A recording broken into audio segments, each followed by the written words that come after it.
Welcome back to week 6 of Learning GRC in 12 weeks with me, Priyanka Chatterjee. Today we are going to learn about policies, standards, and procedures. But before we do that, let's look at what we learned in week 5 last week. In week 5, we learned about the 7 control domains that come together to give us a structured and holistic control framework. We talked about how each of these control domains help us target specific risks and how it is very, very important for us to do a regular review and update of these controls and control definitions. Why? So that we can stay updated and stay ahead of the evolving threat landscape. So without further ado, let's get started with week 6, where our goal is going to be learning how to write policies, standards, and procedure documents.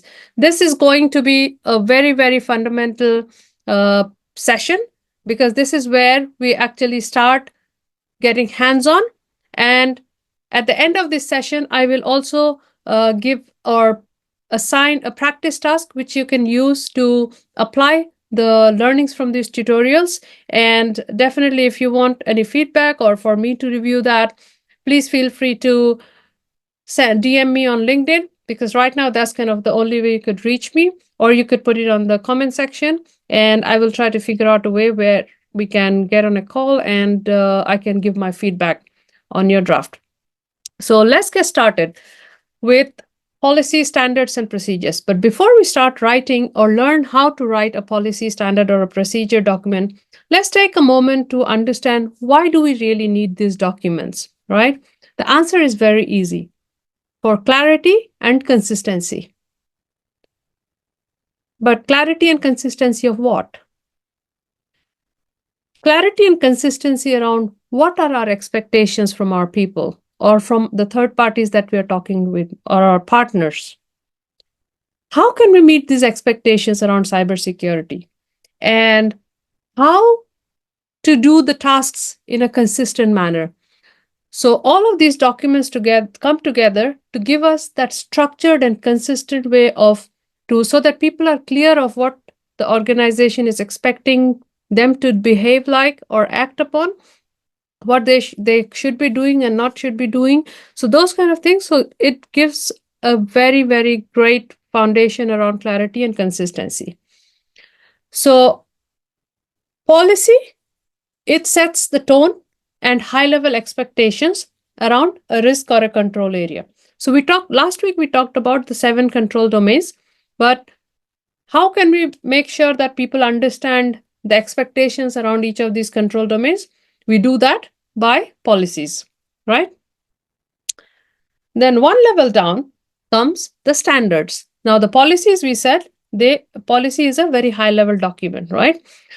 Whereas standard is one level down, where we provide more specific details, more detailed requirements, and explain how can we match or meet the expectations that are set in the policy.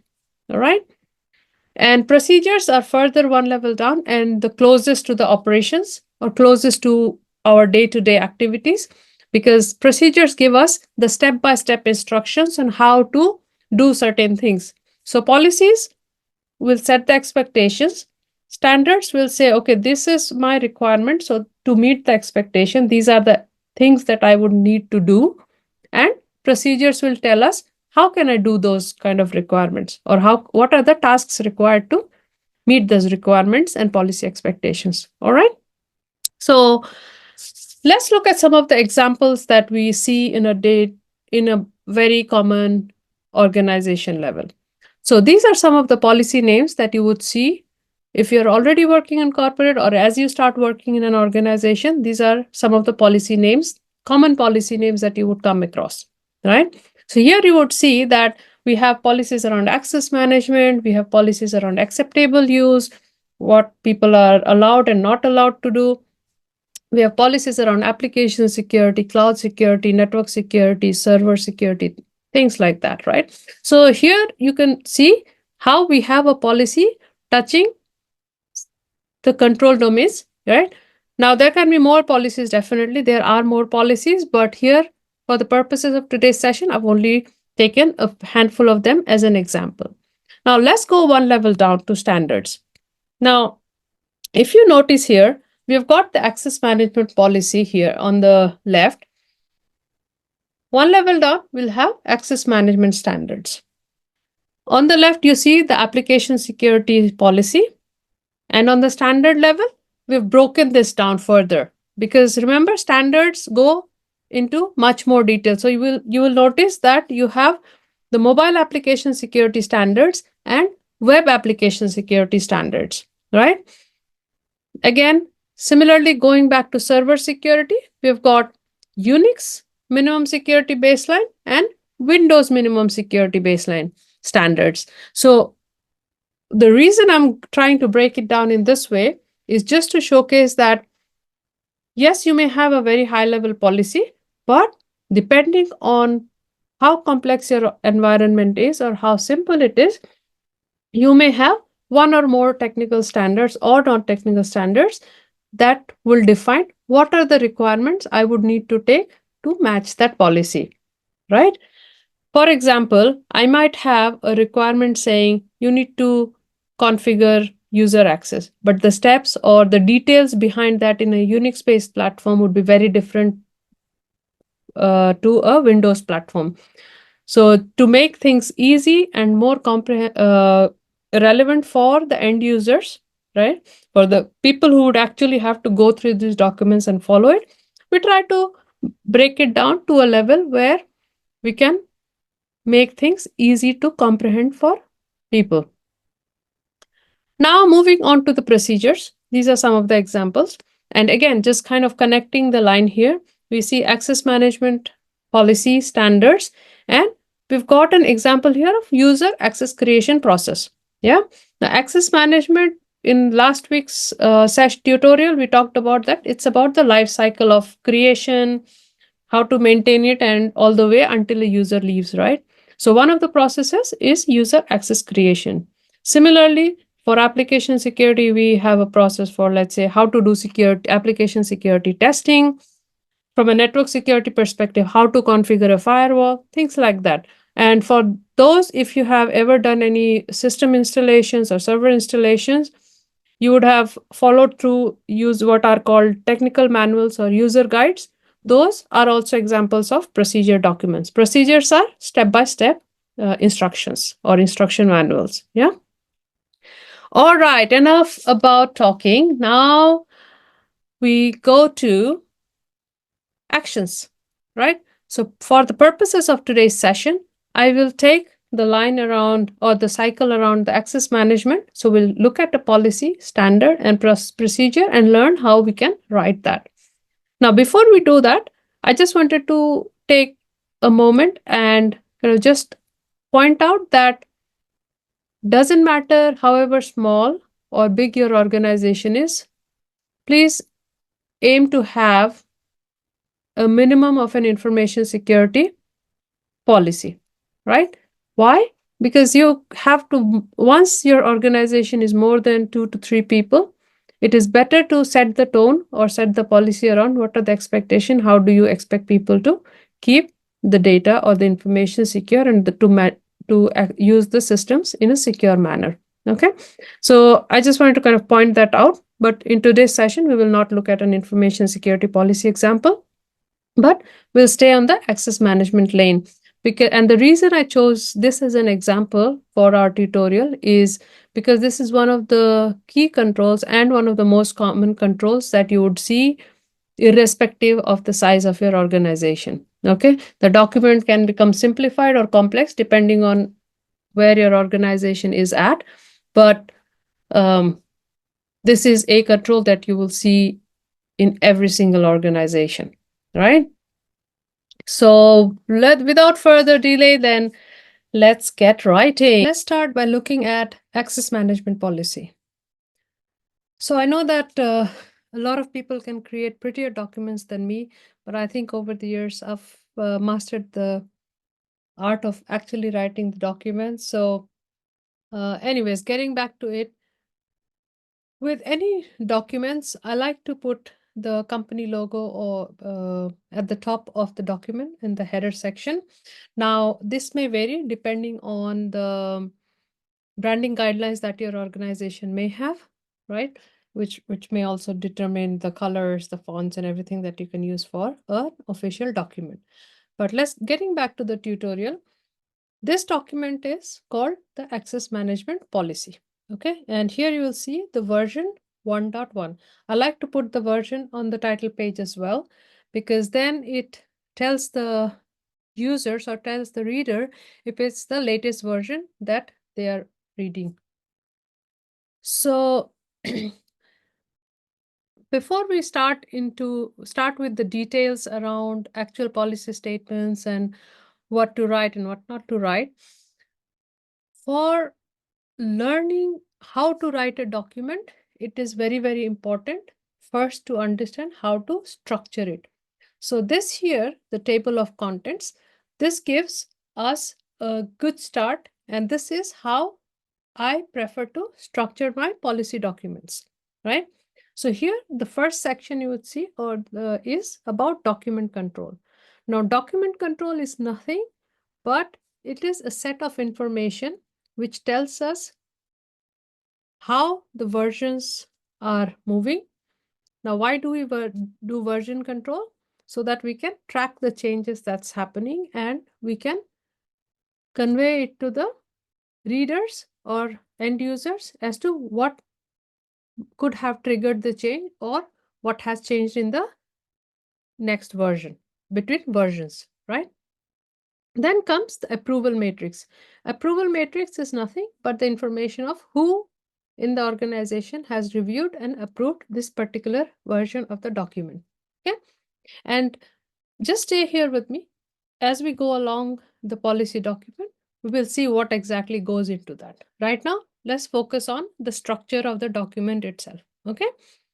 The next section comes where we introduce the document. So we talk about what is the purpose of the document. We also talk about what is the scope of the document within access management. Okay. Now, why these two are important is because the purpose will give us a definition of what we want to achieve out of this particular document, and the scope will tell us who does it apply to. Am I writing it for something very specific or something slightly bigger? Is it for all users or specific set of users? Things like that. So we will scope, and as we go through the document, we will read those statements together so that we understand how these things can change between the different policies. Okay. Then the next section is something that I personally like to include, but this may be something that you don't necessarily see in a lot of the different policy documents, or not something that you would commonly see. I would even go as far as saying that. But the one reason why I like to add the policy principles here is because it helps me bring my thoughts together as to what are my key considerations as I'm writing the policy statements or as I am developing the expectations for the users, right?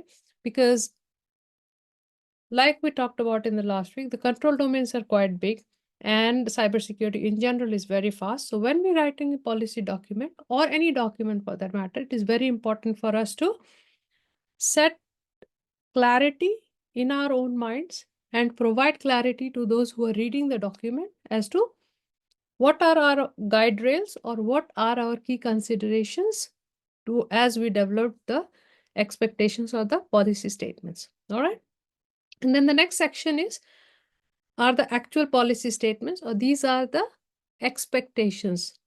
This is the meat of the policy. Okay. The final section is governance. Now, governance is nothing but we set the expectations around compliance to the policy. What could happen if people are non-compliant? What are we expecting the people to do or the particular audience of this policy to do if they are not able to meet certain policy requirements or all of the policy requirements due to valid business reasons, right? Now things change. The operations are always innovating and there is dynamic in nature, whereas policies are written at one point in time and usually will change only when there is a trigger, right? So there can be situations where there may be exceptions to this policy, or people are doing things which is not in compliance to this particular policy. So we need to provide guidance here. Then comes the review and update. Okay.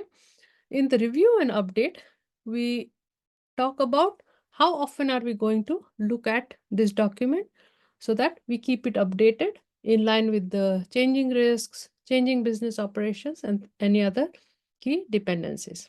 Okay.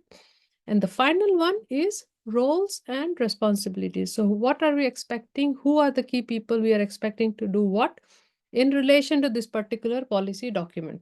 Who is supposed to be ensuring that people understand it? Who is supposed to be making sure that they are doing their tasks in compliance with the policy? Who is supposed to be reviewing and updating the policy? Things like that. Okay. So with that, this is the structure of the policy document. Now, the policy statement structure would remain the same. Now, the section names or the breakdowns could look slightly different depending on the organization. Excuse me. So, for example, the governance section, I prefer to break it down by subsections, but you might very well just call it as a governance section and just add them as a separate paragraphs without subsections. So it's just a personal preference, and you may keep the policy principle section or not, depending on what you're comfortable with or what your personal preference is, or maybe something that your manager's preference is. All right. So without further delay, let's get into learning a little bit of details into what we could go into each of these different sections and subsections. So let's start with document control. So the first document control, we have got the version control. So here on this document, you'll see that we've got these versions 1.0, 1.1, which is this particular version that we are reviewing together. Then these are the dates that they have been published, the author, the name of the person. So if there are multiple authors, you could have multiple names in that. Then you've got reasons for change. So here you see 1.0 was the first draft, 1.1 or this document was updated as per peer review comments. Okay. Now, the second one is approval matrix. So we see here that this particular version was approved by the VP of Cybersecurity, Sarah, on this particular date. Now, I just want to kind of mention and clarify one thing here is that these columns or these fields are the bare minimum for this document control section. You may want to add email IDs, contact details, job titles, and a lot of different things, department names in that. You could add more, but this is what is bare minimum for any document. Okay, and document control is something that you should have in all documents, whether it's a policy, standard, or a process or procedure document. All right. So this is, just to recap, this is what a minimum document control section would look like. Okay. Now let's look at the introduction section. Now, as we go through the document, we are not going to read through all of the statements to maintain the timeliness of the tutorial and not to kind of kill you by death of the presentation. But if you would want a copy of these documents that we are reviewing in the tutorial, please do reach out to me on LinkedIn and I will very happily share a copy with you directly. Okay. Now, going back to the document, the first section, introduction, let's look at the purpose of this particular access management policy. So here it says that this access management policy or this policy document will ensure that access to company resources is controlled in line with the cybersecurity risk and regulatory compliance requirements. So the expectations on this policy, or this policy setting the expectations on how we control access to company resources. Okay, now when we say resources, it could mean systems, it could mean premises, it could mean any infrastructure. Okay, hardware, software, those kind of things. Now, looking at the scope of the policy, it says it applies to all departments and users of the company. Yeah, and also all the resources and assets. So everything that is in the organization is in scope of this particular policy. Okay. Now, if we look at some of the policy names that we looked at previously. For example, we had the application security policy or network security policy. If we were writing the application security policy, we would the scope might look like it applies to all applications within the organization, but not all resources and assets. But because this is an access management policy, it applies to all people and all resources and assets. Okay.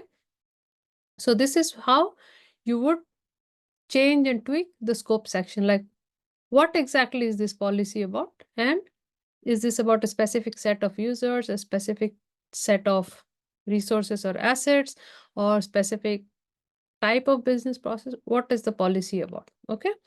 Because we had the incident response policy as well, or incident management policy. So that is only about how to manage incidents. Okay. So going back to access management policy, it's saying it also applies to any and all external parties that have access to company resources and assets, irrespective of their legal employer. What this means is any subcontractors, any organizations that we may have outsourced certain business functions to, or service providers that that are not employees of our company, but they would have access to our resources. Okay, managed service providers, those would fall under this second statement. Okay. Now let's look at the policy principles. So here, because this is access management, last week we looked at the three key sort of pillars of access management. So authentication, authorization, and accounting. So I'm considering those as my principles here as well. So authentication being validate that it's really Priyanka. Authorization is make sure that Priyanka only has access to what she needs for her job. Accounting is once Priyanka has access, make sure you're recording and looking at what she is doing after getting access. Okay.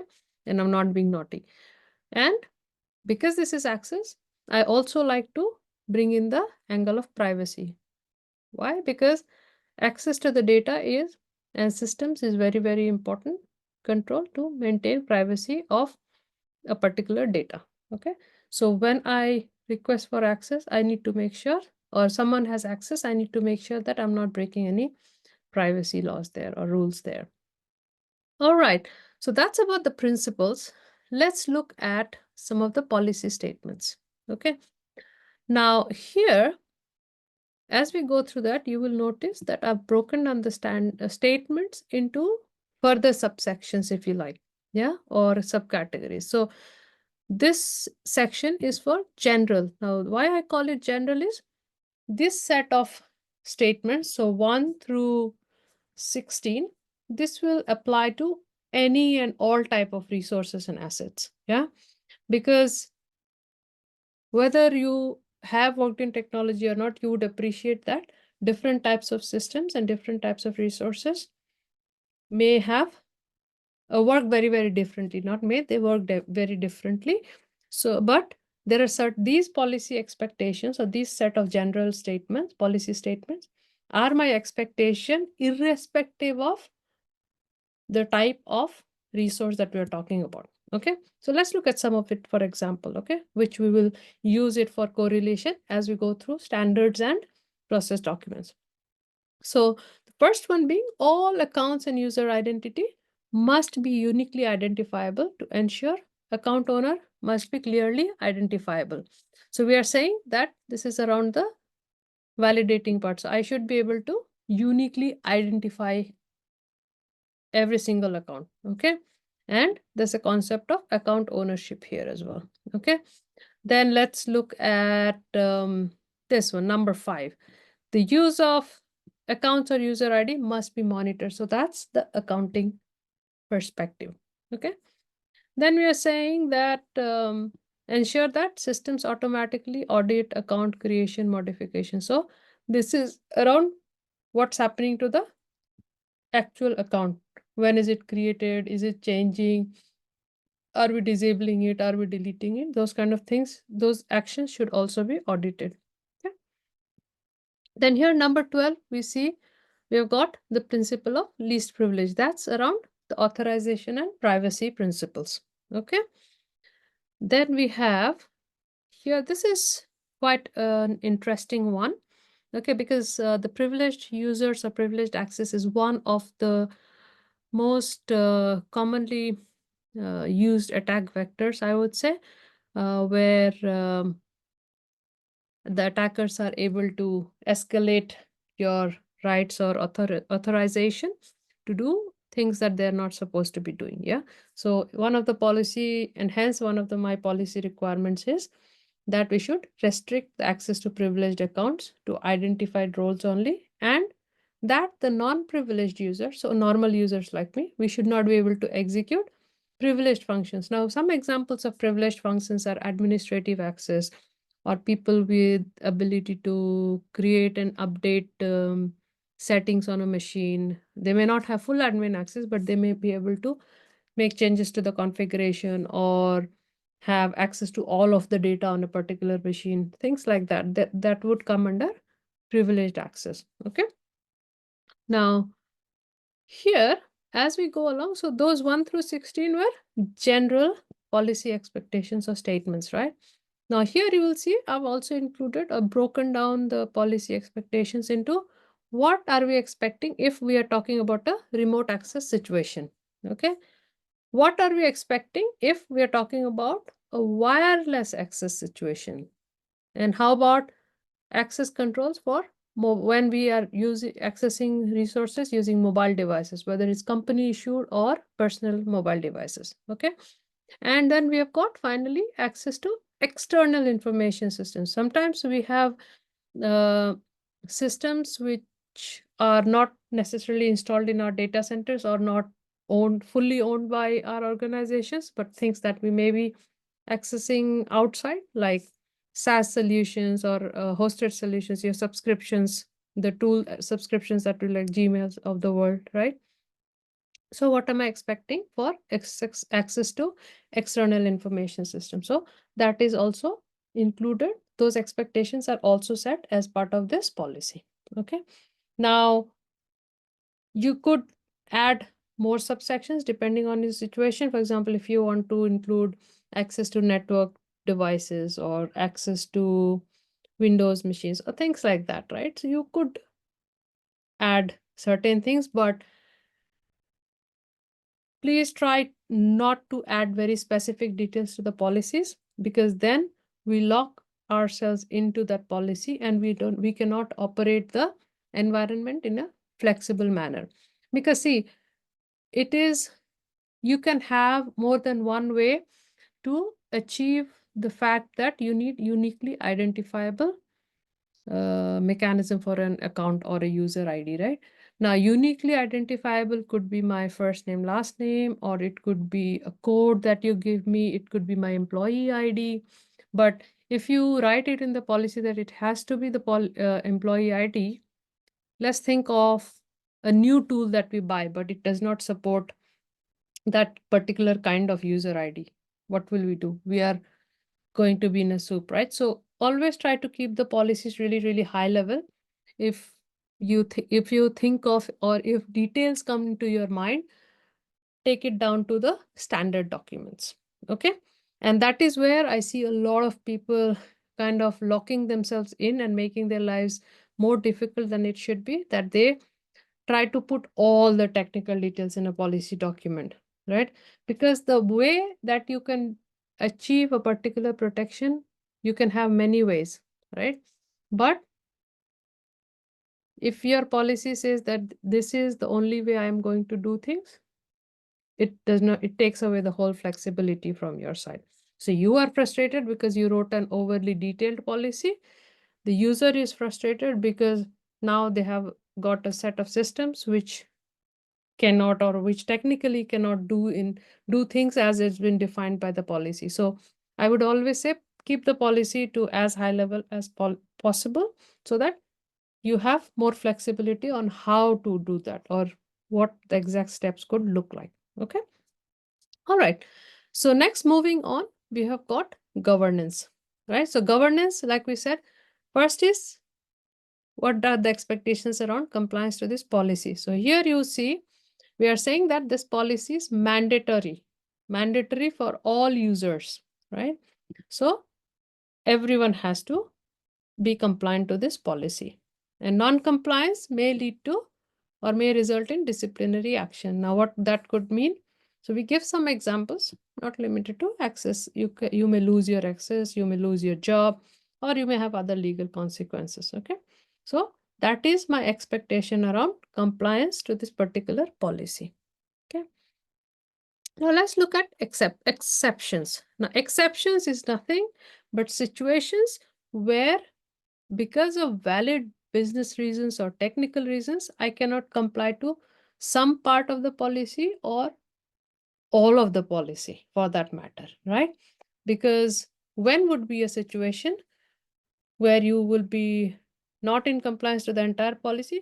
Maybe there's a new innovation that's happening or something that the business is trying to do brand new, and you have not even considered that or thought through when you updated and reviewed your policy last. So there could be situations where there are certain exceptional situations in business. Okay.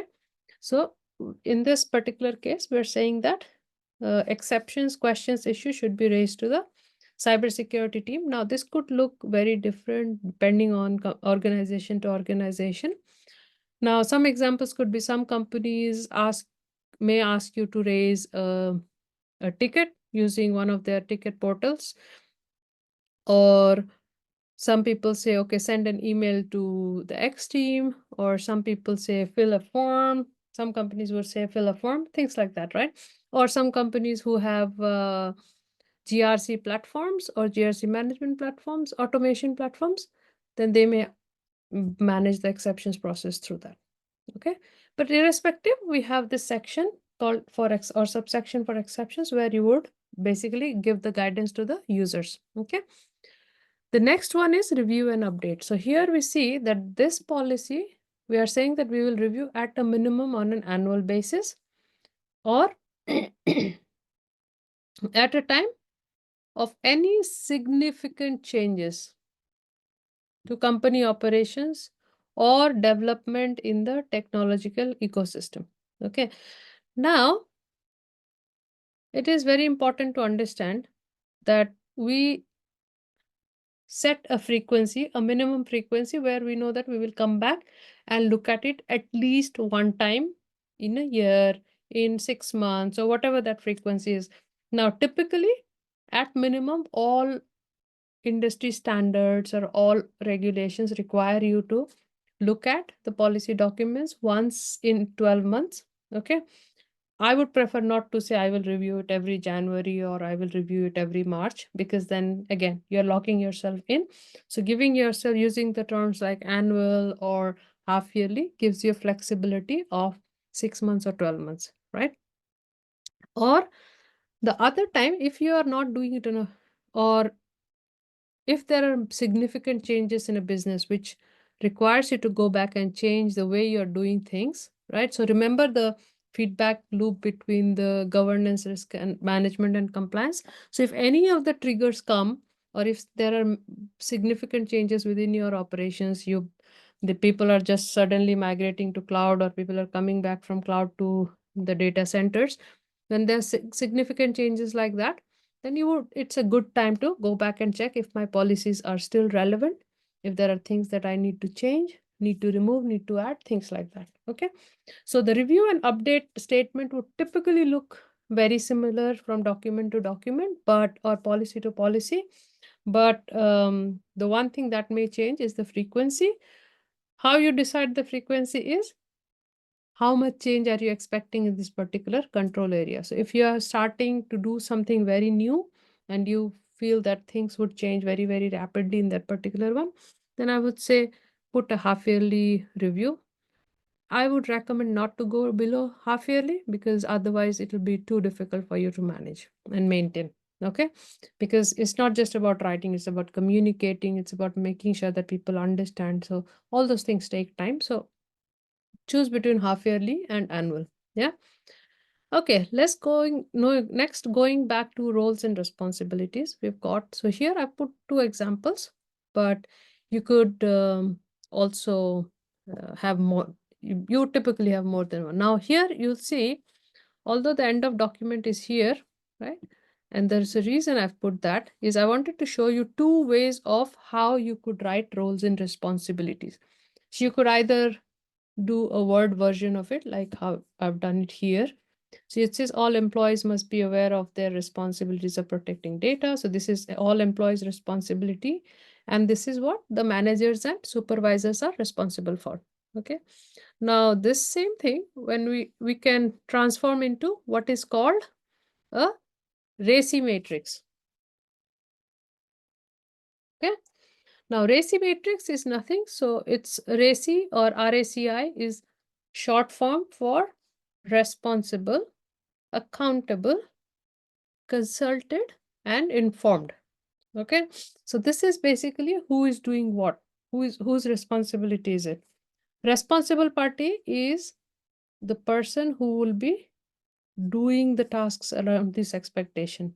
Okay, accountable party is who has the final accountability. They may or may not be doing the actual task, or for example, in this case, ensuring the teams are aware. So they may not be communicating the policy, but their job is to make sure that someone is actually communicating it to their teams. Okay. Then you have got consulted party. Consulted party is more in an advisory role or guiding role, where basically the responsible and accountable party may go back and ask for suggestions, have a brainstorming sessions to make sure that they understand the policy and are able to take the right actions and decisions. And then you have the informed party, just how the name suggests, it is people who only expect to be receiving the information. They're not expected to do anything in relation to this particular expectation, but they will be receiving the information. Okay. Now, if this expectation was protecting confidential and sensitive information, then all employees will become responsible party. Okay. So here, if you look at the first example, protecting, so if this is your expectation, yeah, then this one will be all employees, and supervisor or team lead is accountable, for example. Okay. And you have got being, and informed could be manager. Yeah. All right. So that brings us to the end of the policy document. So if I could just do a quick recap on the structure before we go to a standard document. So we start with the document control. Document control is a section which will be there in all documents, irrespective of the type. Then we've got the introduction, under which we have the purpose and scope. We've got the policy principles. What are the principles? It's basically your key considerations and guide rails as you develop the key policy statements. Policy statements are the actual expectations as documented in this particular policy. Okay. Then finally, you have got the governance, which is essentially what are my compliance expectations? How often am I going to review it? How can people, what can people do, or how can people let us know if there are exceptions or if they're not able to comply to the policy?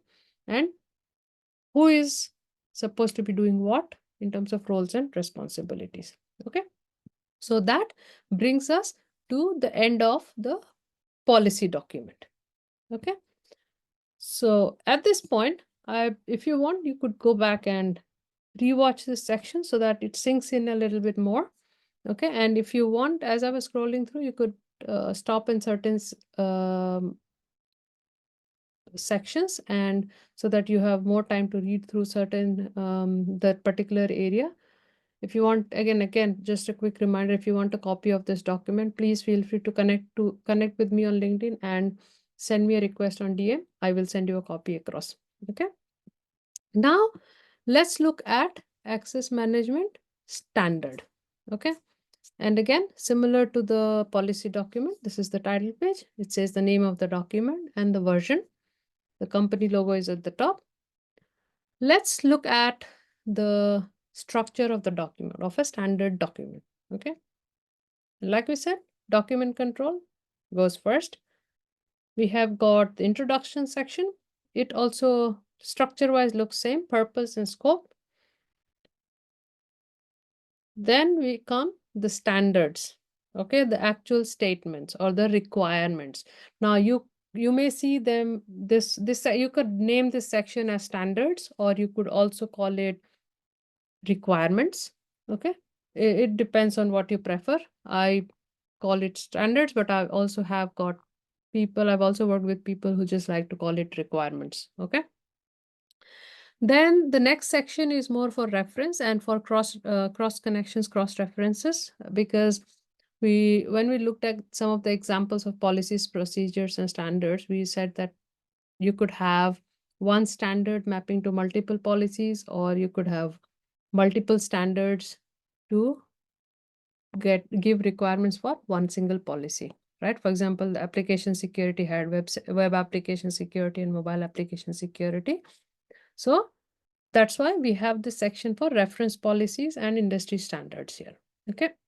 So it tells us if we need to be compliant to certain different things other than our own company policy, then this would be a good place to inject those standards. Okay.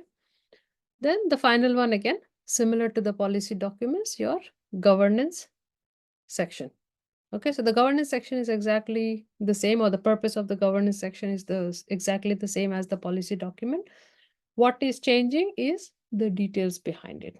Okay, so let's go and look at the document. The document control is going to look the same. So the details, it depends on your organization, how much detail you want to capture, or you could go with the minimum document control structure that I've got on the template. Okay, so let's look at the purpose section or subsection, right? So here it says that this access management standard, or this standard document, defines the people, process, and technology requirements. Okay, remember GRC is about a structured people, process, and technology control, right? So it gives us that balance. So hence, even for access management, we have got this. This particular standard will give us that requirement to give us that balance of people, process, and technology. Okay, and that will ensure that access to company resources is controlled in line with the access management policy. Now, if the standard was mapping to more than one policy, then you could also say and, right? But those are just the details that will change and evolve. But this here, it says that it will give us this particular requirements. Okay, now if you were talking about a very technical policy, you may just say the technology requirements. Or if you were writing a policy for a control area which is not necessarily very technical in nature, you may have just people and process as well. So it depends what kind of requirements you're going to include in that particular standard. But in most cases, most of the standard documents would have some component of people, process, and technology requirements. Okay, so moving on, let's look at the scope. Yeah, now this is where it starts getting into more details as compared to a policy document. How? So remember, access management policy applies to all users and internal and external, and all resources and assets of the company. Okay, but in the standard, we are saying that while this is applicable to all departments and users and include all resources and assets, not all sections or requirements may apply to all user groups. Why? Because here you see you've got people, process, and technology requirements. Now it may happen that the technology requirement only applies to IT or your particular cybersecurity technical teams. Your people and process may only your people requirements might only apply to HR or your maybe your business department or business function, right? So this is where we are clarifying that yes, this is a long list of requirements, but not everything may apply to every single user group. Okay, so this does help to set expectation, clear expectation, and also take off some of the pressure when someone sees a very long document of requirements. Okay. So here we say these requirements also apply to, again, similar to the policy, it will also apply to external parties. Now let's look at the standards here. Okay, now there's a reason why I haven't mentioned any standards or requirement statements here because I have an agenda behind that.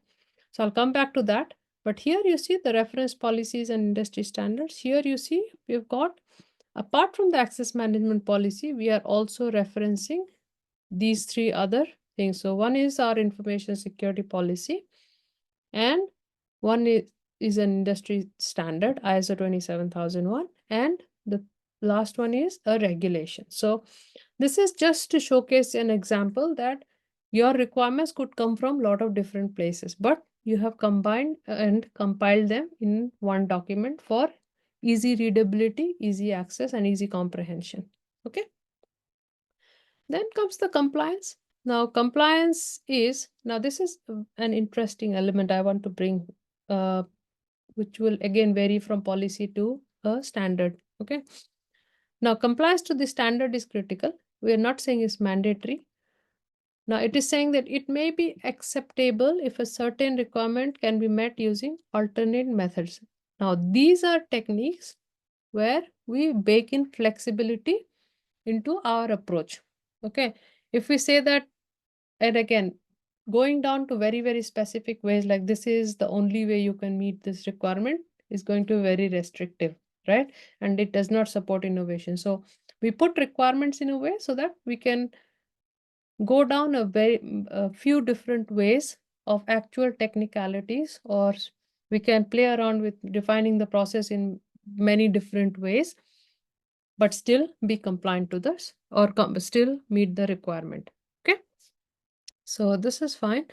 Now going to exceptions, again, similar to policies, what am I supposed to do? You could send an email, you could give them a call, you could raise a ticket, things like that. Okay. Review and update, and again, we are saying on an annual basis or at the time of significant change. And roles and responsibilities. And again, quick reminder, it could be just in words or it could be in the form of RACI table or racy's table. Okay. Now I'm going to go back to section 3 and actually talk about the requirement statements. Okay. And here I want to share a very good resource, and there are many similar ones available, something that you can search on internet. And the one reason why I wanted to do it this way is to show you how you could look at and read the requirements, plus how you can use the resources available on internet to go and research and learn about these things. Okay, so just bear with me and let me bring up the standard document that I am referring to. This is a template of an identity and access management standard. Okay, that is provided by the National Cybersecurity Authority in Saudi Arabia. Now, this is something that they've made available publicly as a guidance document or as a help to organizations who may not have all the skill sets or capabilities or budget to engage someone to write this. Now here you see they've got those version controls and document controls, and they've got these sections. Okay.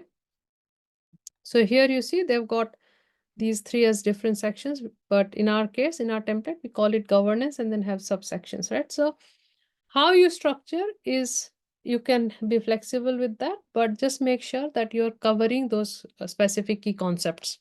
Okay. All right, so let's go to, they've got purpose and scope.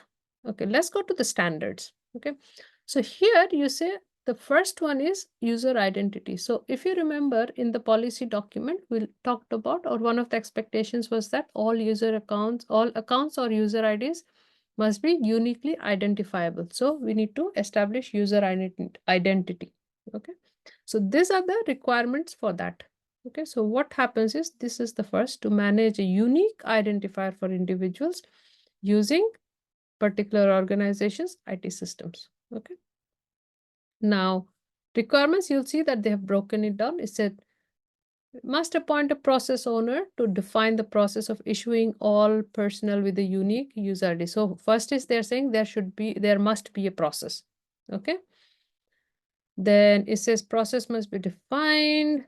Minimum requirements for user ID must be defined. So they're saying we should have a minimum requirements. we should have a secure password standard.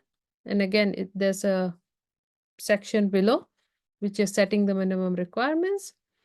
And it is the section 1.5 is saying what am I expecting the process to include. So here you see there are a lot of, I think that's about 13 of them.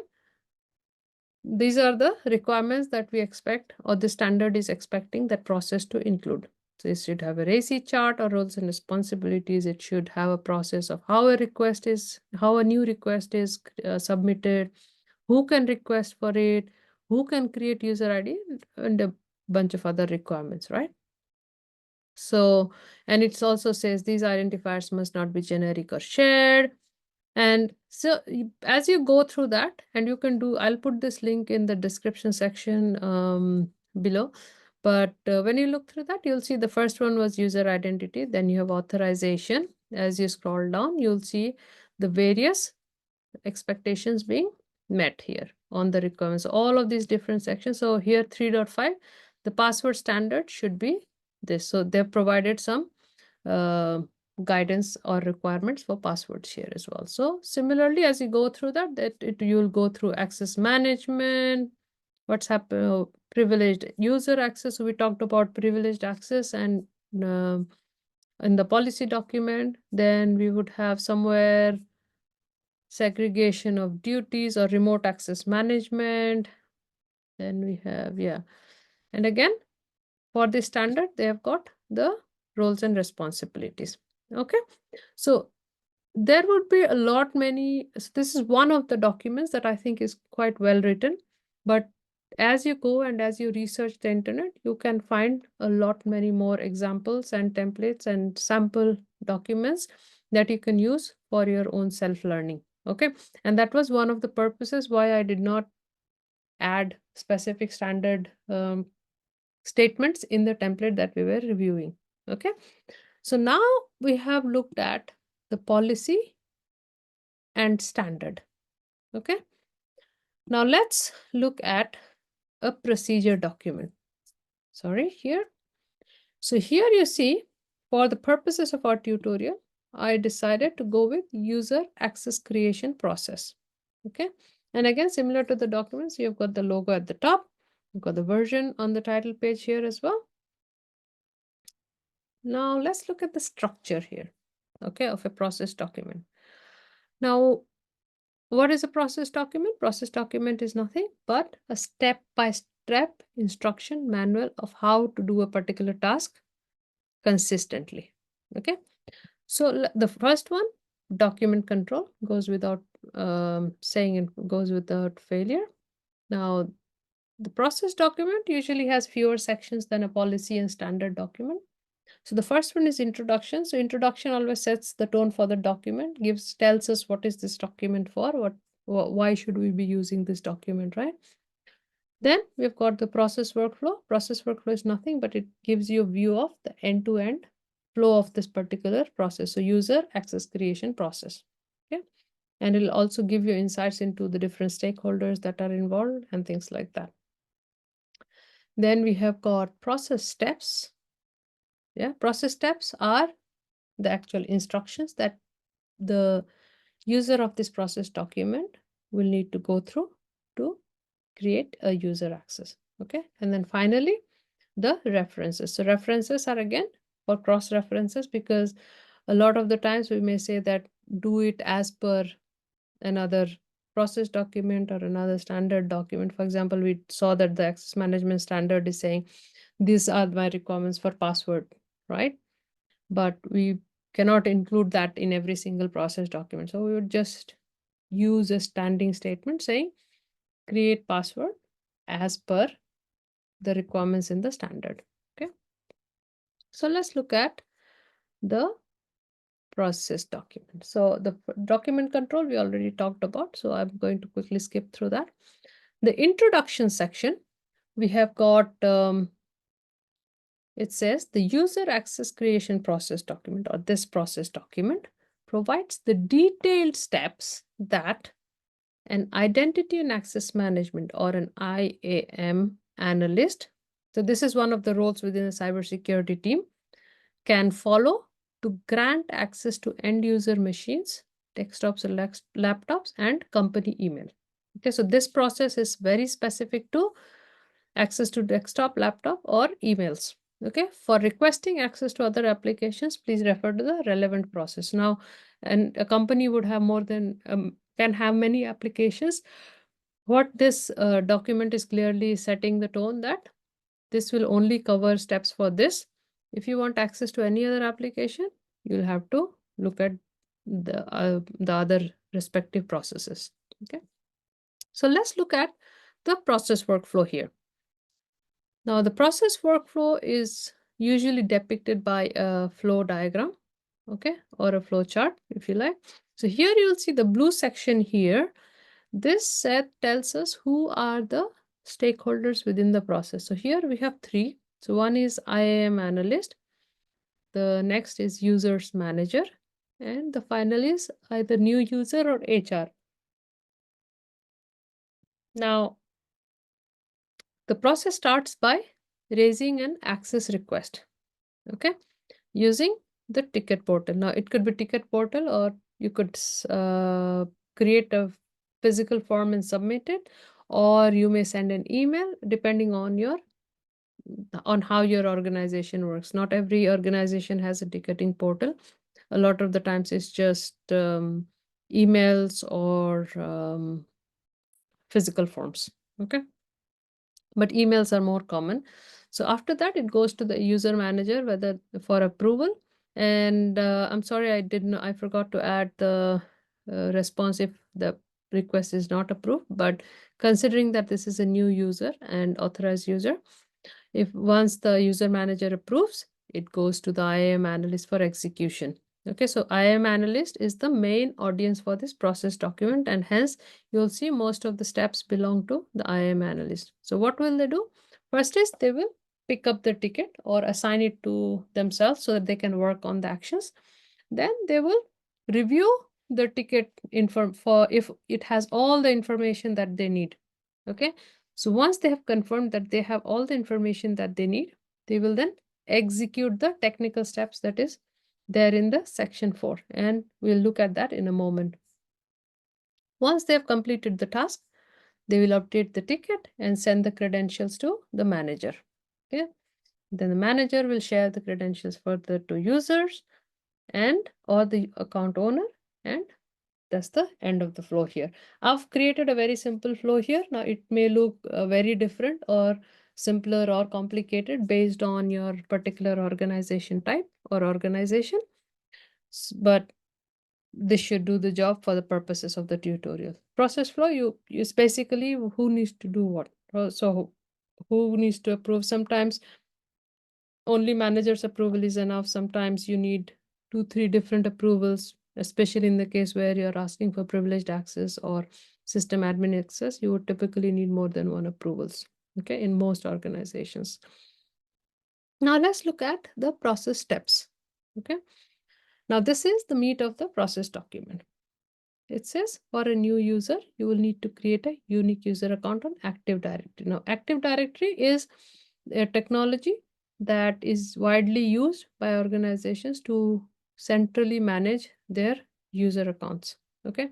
Now, there are other solutions that are available in the market, but Active Directory, I think, is by far still the most commonly used central user management technologies. Okay. Then we've got, see here, we've got steps 1 through 10 for that the IAM analyst will go through to create this particular new user access. Okay, so it says log on to the Active Directory server, open this, right click, fill out these details, enter a new password, and here you see we talked about the references section and cross references. It says please select a password in line with the password security standard. Okay, and here again in step 9 it says send the credentials to users manager using secure data transfer process.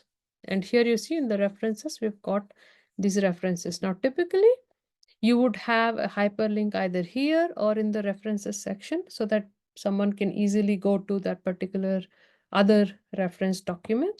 but for this tutorial, I have not included the hyperlink, but in a typical environment, you would do that. And how you can create a hyperlink is basically you select the words, one word or many words that you would want to uh, link, and then you go here, right click and link, and you can link it to where the particular document is. Okay, or if it's in a section of this document, then you could do that. So this is how you can link or cross-reference or provide links to cross-reference documents within the document. Okay, so that brings us to the end of the process document. Now, before ending, let me do a quick recap. For the policies, standards, and process documents, the document control is consistent, it remains consistent. What the actual information you put in that in version control and approval matrix may vary from company to company, but in the template you can have a view of the baseline information. Yeah, introduction again in all three documents, but in standard and policy document you would typically break it down between purpose and scope. In a process document you could do that too, but because it is for a very, very specific task, I usually just tend to go with just highlighting what is that particular task that this process will help us achieve. Okay, now in standards you would have requirements or standard statements, and in process documents you would have process workflow and process steps. In policy, my style of writing is you would have a policy principle section and the actual policy statements, but not necessarily, but the policy principle is not something that everybody does. So that's something that you'll have to test it out and see if that's something that works for you or you like that style of writing. So that's something, again, it will come just with practice. Okay, but for now, for those who are just starting with learning how to write a policy document, I would say keep that section for now until you get the hang of kind of creating that whole thought process, because at the start it is very important for us to understand the process, right, and understand how you come around creating those statements. Because if you start straight with the statements, you're going to get confused, because each of the domains is really, really vast, and it can get very overwhelming very soon. So starting with the principles will help you kind of bring your focus in, and then you can break each of the principles and see, okay, in authentication these are my expectations, in authorization these are my expectations, in accounting these are my expectations, and in privacy these are my expectations. So I would suggest that at least at the start keep the principal sections, and as you go practice, learn, and become more confident, you can figure out what your style of writing is. Now let's look at the practice task. Okay, now I know this can get a little overwhelming, but and you may have to go and rewatch certain things so that you can understand it a few times. And like I said, if you need a copies of the documents that we reviewed in the tutorial, please DM me on LinkedIn. It's the best way to get hold of me, and I'll share a copy with you. All right, at the earliest. So for the practice task, I would want you to take a stab at creating a policy or a procedure document using the structure or the templates that we looked at. Okay, now there are certain things that are key considerations I want you to keep in mind when you're writing this document. So first is you have to think about what kind of organization are you writing this document for. Is it a very large organization, very small organization? Are there specific regulations to keep in mind, or you're writing it for what specific policy or process document? What area of control or what area of risk are you writing this for? Are you writing it for application, for network, or are you writing it for cloud? You can start with anything, the control domains, depending on your own knowledge and confidence level. Okay, but and if you cannot think about it, I would suggest just do the same with access control. Yeah, and the last thing, last but not the least, is who are you writing this for? Who is your audience, right? Because that will determine the kind of language that you can and cannot use, or should and should not use in a document. For example, if you're writing a document like access management for all the users in the company, you may want not to use too many technical terms in that. Right now, I understand when you go down to the standards and process levels, you would need to use certain technical terms, but for a policy, you may want to kind of keep the language simple enough, right? Whereas if you're writing, let's say, an application security policy where you know that the audience is technical enough already, then it's okay to use technical jargons or technical terms, right? So that's that. And I would highly, highly recommend that make the most of available resources on internet. It's not difficult to search. Okay. But I will also suggest that just be careful and mindful of what documents you download, because and you do an virus scanning before you scan for malware and virus before you actually download it on your machines. Okay. The only way to master all of this is to write more and more documents. Okay. And I'll just share a fun fact with you. The first document I ever wrote, which was about maybe 10, no, maybe 10, 12 years ago. Yeah. It had to go through 16 revisions. I absolutely hated my manager, but I'm better for that. So don't feel frustrated. If I could do 16, go through and live through 16 revisions, I'm hopeful that anyone can learn this and master this. It just takes patience and practice. So I would suggest that just get started, write it. If you're not sure, you know where to find me, and rewind, rewatch, and make use of the best resources. And the simple way of searching on in the internet is you say the name of the policy or the process you're trying to write. For example, access management policy. So you would say access management policy template or example. Yeah, and that will give you a lot of options. So you just go through some of the links, read through them, and see how different people are writing the different access management policies. Learn from them. As you read more, as you see more, you will things will start becoming more and more normal for you, and you will start becoming more and more confident as to what are some of the key things that you should be including. And the other thing around this is, some people say that how do I ensure that I've covered everything? Now, if you have worked in IT, or if you have already have some experience in an organization, you may be able to relate, or you may know some things that you need to include in the policy from your own personal experiences.